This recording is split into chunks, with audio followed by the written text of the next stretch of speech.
Now, these are the moments before Tulsa Police allegedly tased, kicked, and pepperballed a dog while taking a suspect into custody. Thanks for joining us. I'm Shay Rozzi. And I'm Rick Marin. Sarah's on assignment tonight. Police say they are reviewing the report and body camera video.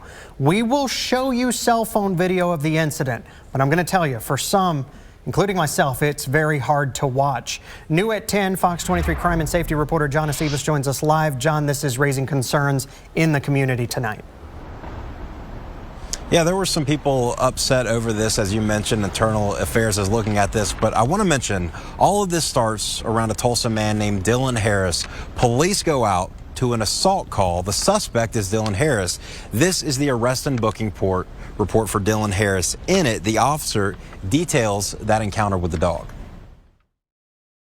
This is video of police taking Dylan Harris into custody. A police report says he was believed to have assaulted someone. While he's on the ground, a dog approaches several officers barking. The dog gets tased, and as you can see, it is temporarily paralyzed. It gets back up and eventually crawls back.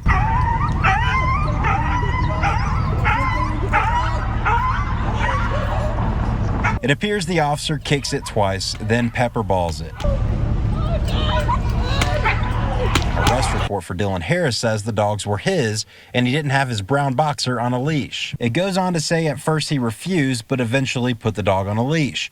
Unsure if Harris had a knife from the assault call, the report says while officers were giving Dylan command, he ignored them and was hit with a pepperball. It goes on to say after Harris was on the ground, Dylan's brown boxer, Loop, charged at officers. The officer writes, "I used my taser and tased Loop to stop him from charging at officers." It also says Loop ran back up to Harris and at one point bit an officer. I reached out to Tulsa Police, who say the report has been sent to Internal Affairs and is being reviewed, as well as the body camera from the officer. I spoke with a woman who says she lives nearby where it happened. It was just barking, so maybe the officer felt threatened by the barking, but I don't see why the dog should have been tased.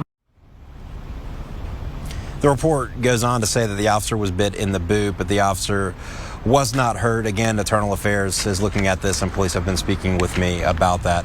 And further in the investigation, as for Dylan Harris, he was taken into custody on an assault and battery charge and at least 5 other charges.